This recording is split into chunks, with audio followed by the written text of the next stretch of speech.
He has made everything beautiful in its time. He has also set eternity in the human heart, yet no one can fathom what God has done from beginning to end.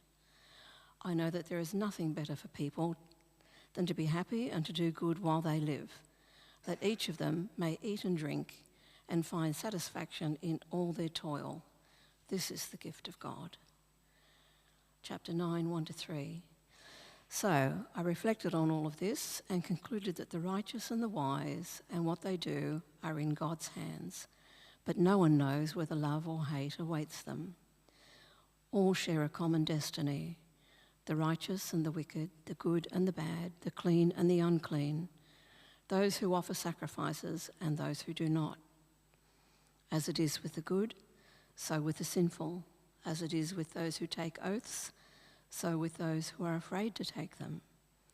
This is evil, the evil in everything that happens under the sun. The same destiny overtakes all.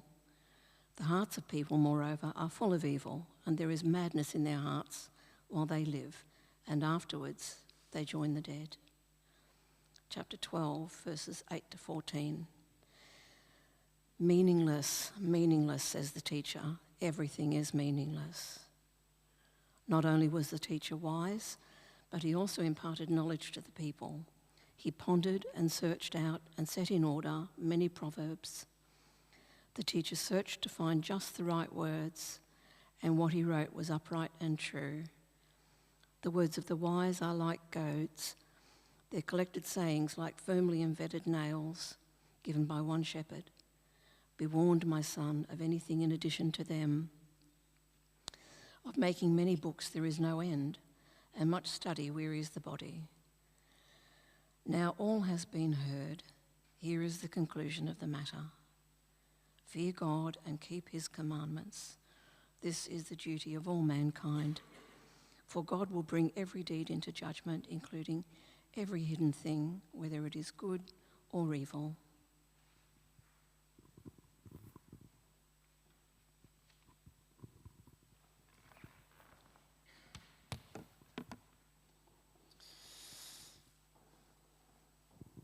Well, it's probably another one of those Bible readings that you take a little bit of a deep sigh, perhaps, after hearing it, after reading it. We're thinking about opening the church doors, and we don't want to be a closed, unfruitful church. We don't want to be closed off to God and to others. Last week were thinking about heaven's door. We want to be open to heaven and what God is wanting to do through the Word and Spirit. We want to receive God's Sabbath rest, his heavenly rest. And today we're thinking about, in the middle there, our heart's door being open to Jesus and all that he has for us.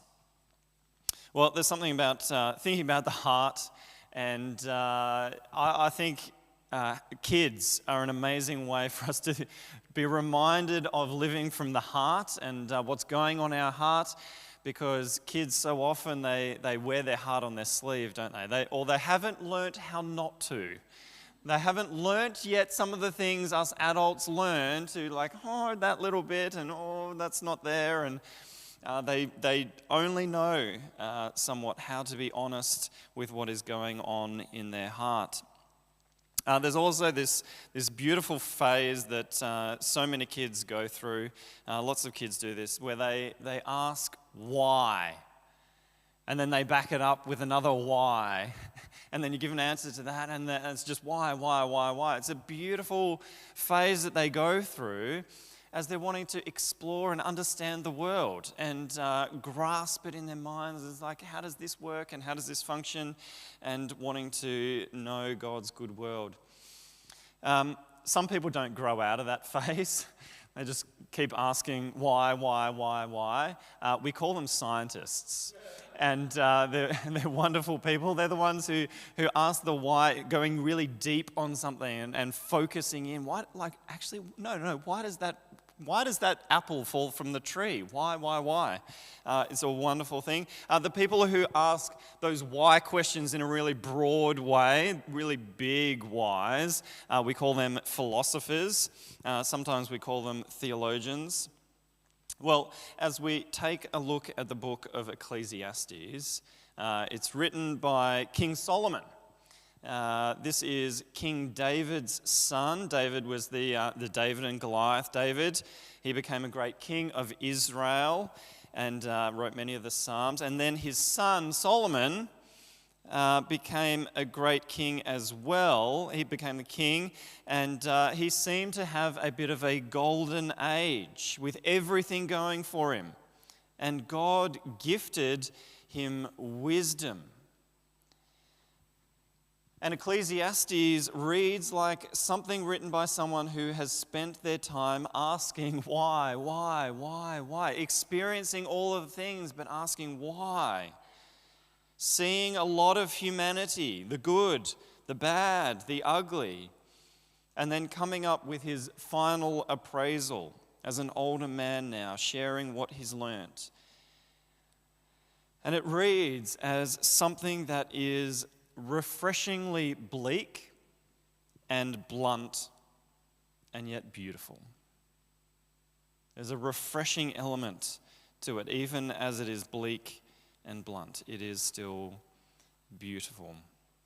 If you go back to chapter 1, these are some of his opening words from verse 12. I, the teacher, was king over Israel in Jerusalem. I applied my mind to study and to explore by wisdom all that is done under the heavens.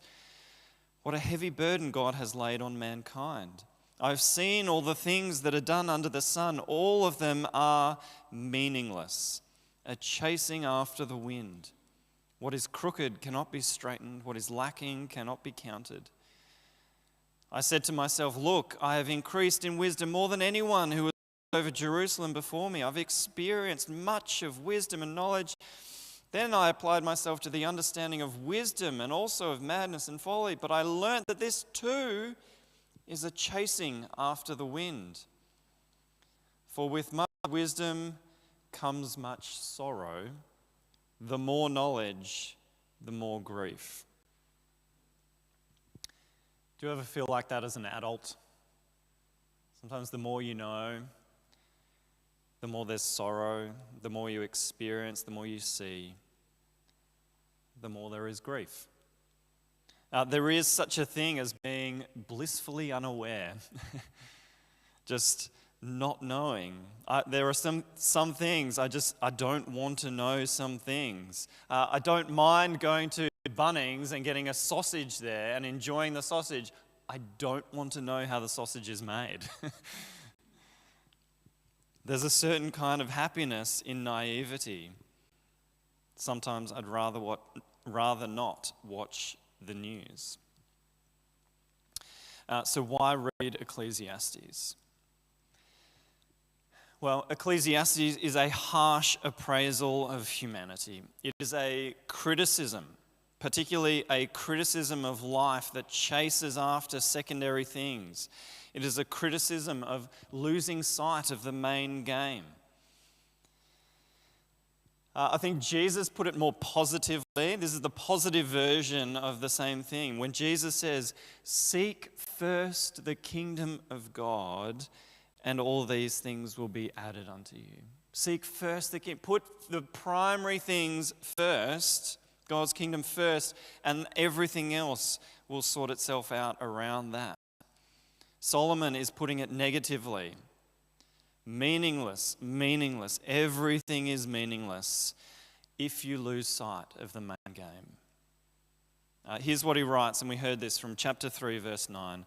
What do workers gain from their toil? Great question. Why have so many of us spent our days going to work? I have seen the burden God has laid on the human race. Everything beautiful in its time. He has also set eternity in the human heart, yet no one can fathom what God has done from beginning to end. I know that there is nothing better for people than to be happy and to do good while they live, that each of them may eat and drink and find satisfaction in all their toil. This is the gift of God.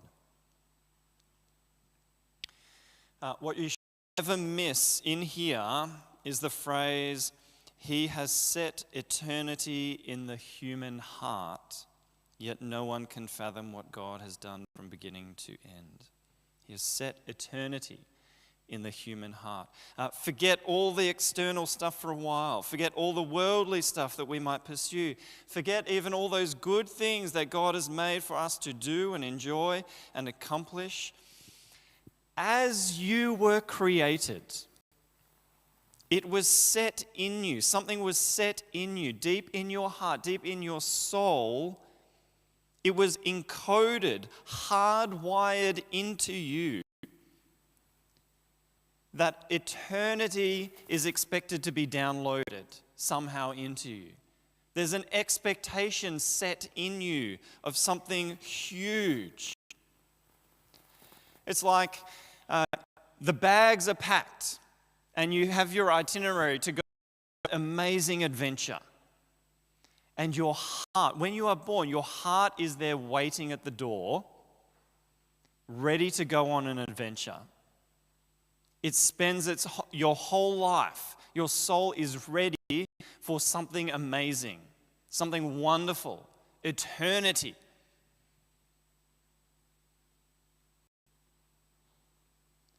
But not everyone walks through the door.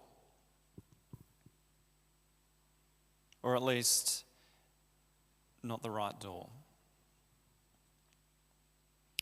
There is something placed in your heart that has a heavenly expectation and a heavenly hunger, and it needs to be satisfied. And there's two choices.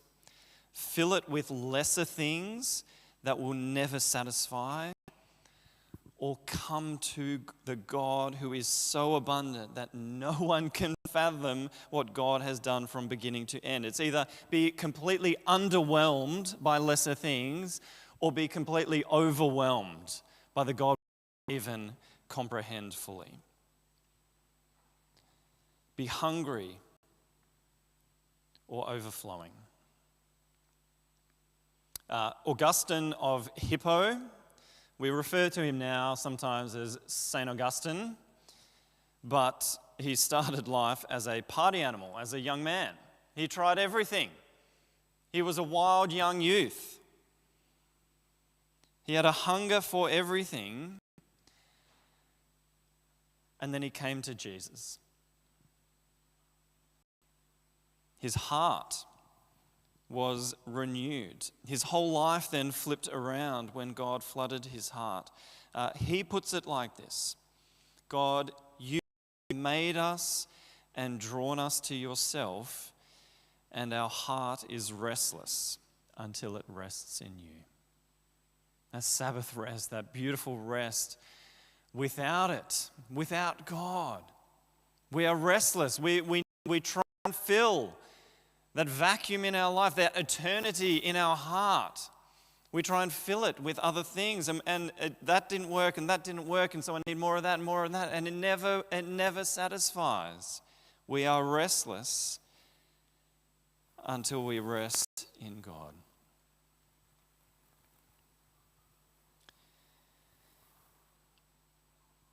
Well, let's not miss the danger here. Ecclesiastes goes on to talk about the heart in chapter 9.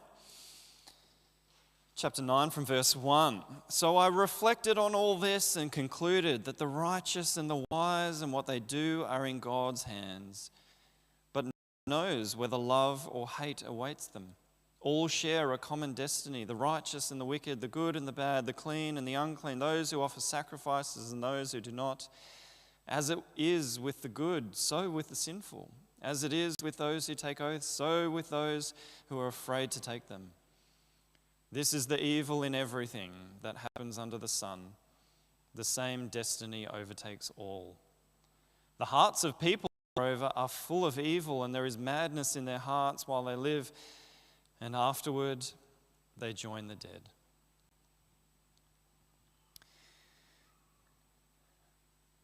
Not very uplifting. This is a picture of hungry and unsatisfied hearts. Restless hearts produce hopeless hearts. In a world filled with chasing after the wind, the people who step back and look at all this they lose hope. It looks and is hopeless. It is right to be disillusioned and despairing about such things. There is so much in our world where people just are caught in a cycle of self-destruction, others' destruction, caught in a cycle of violence. Everything that's celebrated as a victory turns to a defeat, and round the circle we go again. On some things, it is right to be disillusioned and despairing.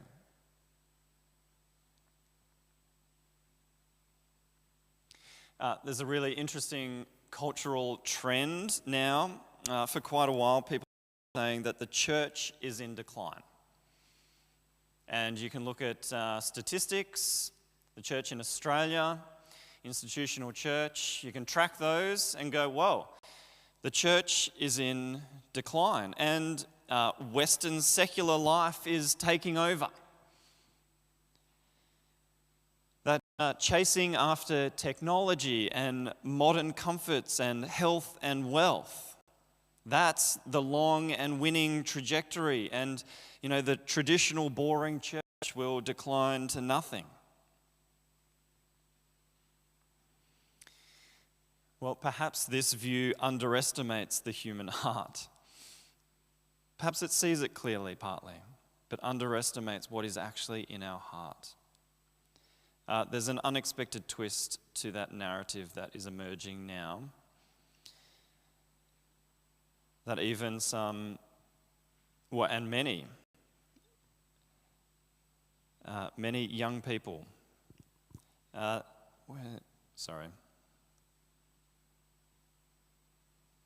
Leah Labresco describes the general turn as people saying, there's a whole movement of people, young people now saying, I think religion is very powerful, and it's interesting that religious people have greater life satisfaction.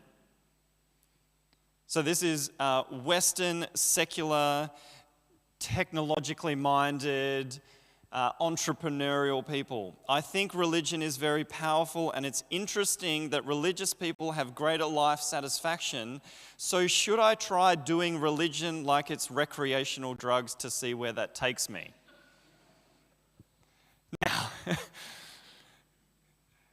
but that's interesting that so many people, there's just been this long trend of Western secular life is this solution and the answer. That is the goal, and that's where we should head. Ended in disillusionment. It's ended in, this doesn't work. It doesn't satisfy. I have all the comforts. I have all the success. I've made squillions of dollars on tech. I can have all the health. I can have all the wealth. I've got it. I've reached the end and the outcome and everything that Western civilization is trying to get me to. I'm there, and it doesn't satisfy. And now I'm seeing some religious people, they're more satisfied than me. Maybe I'll try it out like recreation. Well, that part of it, that's their framework, that's how they talk, that's how they think about things. They've tried all of it. Maybe I'll try religion like that because I'm seeing something in there that I don't get anywhere else. Maybe don't try it like recreational drugs. Try it for real.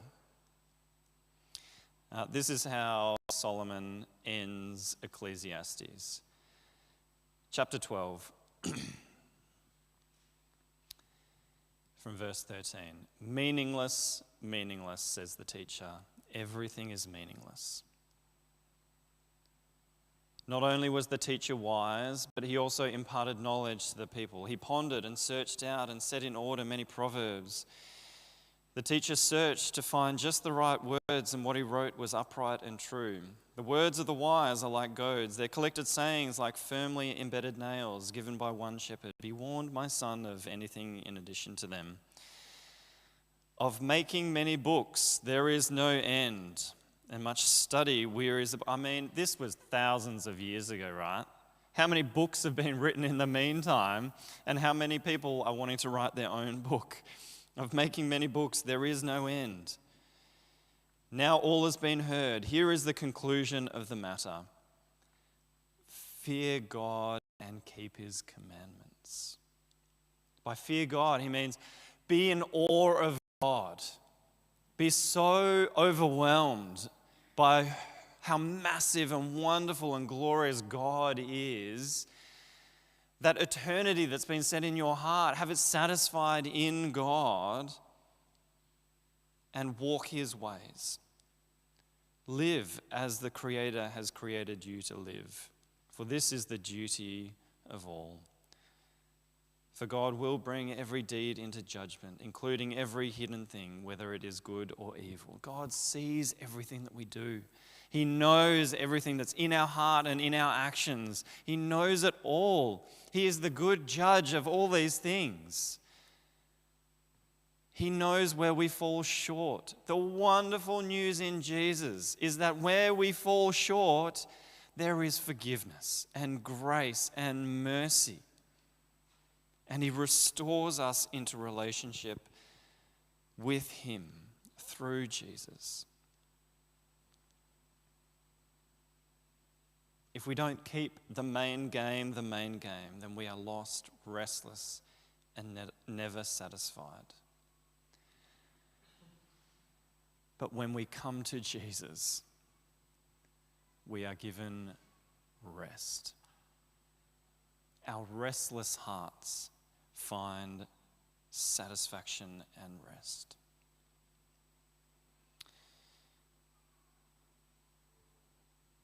So may we always live in that.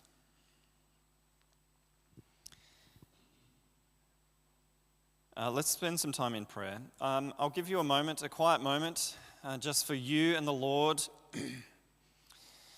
Open your heart, offer that to the Lord, and maybe ask him to search your heart and to point out places that you might need to be